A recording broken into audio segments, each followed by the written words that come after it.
नमस्कार विद्यार्थी मित्रांनो, 11वी ऍडमिशन प्रक्रिया सुरू आहे. त्याचबरोबर काही समस्या, काही प्रश्न सतत वेगळ्या पद्धतीने विचारले जात आहेत. आज आपण या व्हिडिओमध्ये 4 वेगळ्या मुद्द्यांवर चर्चा करणार आहोत की जे तुमच्या दृष्टिकोनातून म्हणजे 11वी मध्ये प्रवेश घेणारे विद्यार्थी आहेत, अर्ज करत आहेत, त्यांच्यासाठी खूप महत्त्वाचं असणार आहे. 11वी सेंट्रलाइज ऑनलाईन ऍडमिशन प्रोसेस 2025-26 2025-26 साठी प्रोसेस चालू आहे. यामध्ये आतापर्यंतचा जो काही डेटा आहे तो तुमच्या समोर आहे. 10वी 10th number of student passed जे असणारे आहेत ते 14,55,477 इतके आहेत. एकूण विद्यार्थी जे परीक्षेला बसले होते 15 लाख, त्यापैकी 14,55,477 विद्यार्थी पास झाले. टोटल इंटेक संपूर्ण राज्यामध्ये जेवढी काही आर्ट्स, कॉमर्स आणि सायन्सची ज्युनियर कॉलेजेस जिथं 11वी 12वी रन केलं जातं तिथं टोटल इंटेक जो असणार आहे तो इतका आहे, 21,04,610 इतका असणार आहे.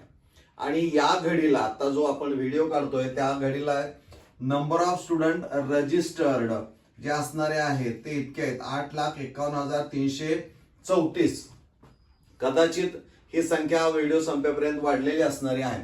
म्हणजे इतक्या विद्यार्थ्यांपैकी इतक्या विद्यार्थ्यांनी या क्षणाला रजिस्ट्रेशन केलेलं आहे, म्हणजे त्यांनी प्रवेश अर्ज भरलेला आहे.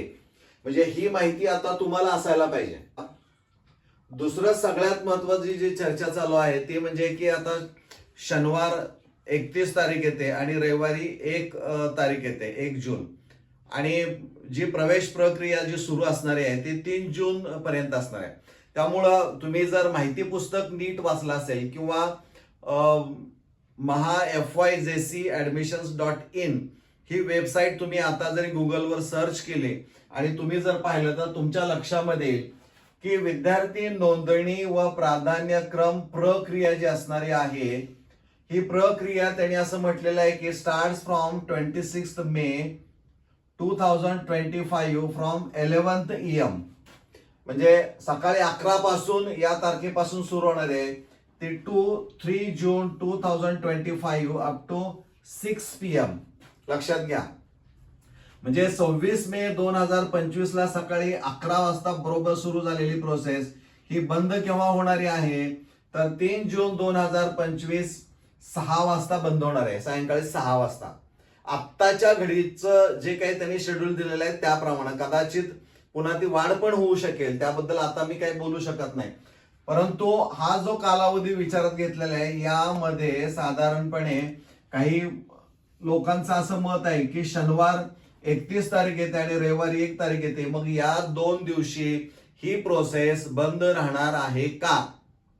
तर इथं सगळ्यांना एक सांगू इच्छित आहे की या शेड्यूलचा विचार जर केला तर या दोन्ही दिवशी सेंट्रलाइज ऑनलाईन ऍडमिशन प्रोसेस ही सुरू राहणारी आहे.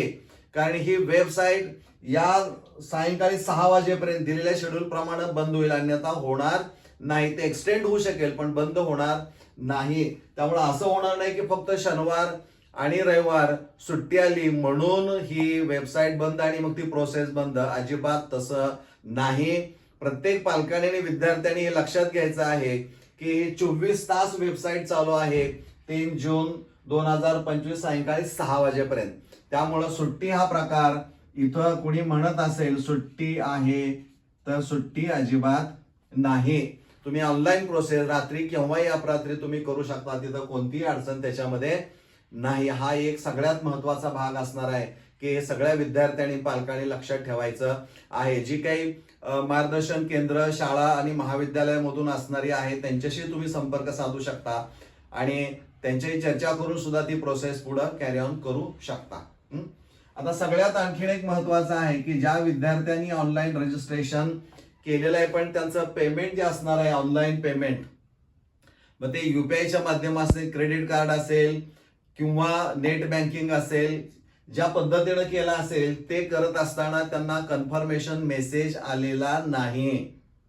मग अशा विद्यार्थ्यांनी FYJCadmissions.in ही वेबसाईट गुगलवर जाऊन सर्च केली की ती ओपन केली की तुमच्या लक्षात येईल. त्यामध्ये त्यांनी म्हटलेलं आहे की ज्या विद्यार्थ्यांना कन्फर्मेशन मेसेज आलेला नाही की पेमेंट तुमचं ऑनलाईन पूर्ण ती प्रक्रिया झालेली आहे, अशा विद्यार्थ्यांनी पुन्हा प्रयत्न करण्यापूर्वी त्यांनी असं म्हटलंय, स्ट्रिक्ट सूचना आहे लक्षात घ्या, पुन्हा प्रयत्न करण्यापूर्वी 24 तास वाट पाहायला सांगितलेली आहे. म्हणजे 24 तास तुम्ही वाट पाहायची आणि जर त्या वेळेमध्ये जर तुम्हाला कन्फर्मेशन मेसेज आला नाही तर मग पुढची प्रोसिजर करा.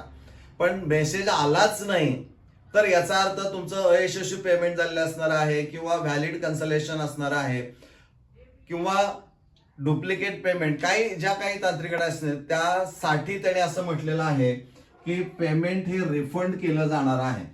पण ही रिफंड करण्याची जी काही प्रक्रिया असणारी आहे ती केव्हा सुरू होणार आहे, ज्यावेळी सुरू होईल त्यानंतर 7 कामकाजाच्या दिवसाच्या आत त्यांनी म्हटलंय.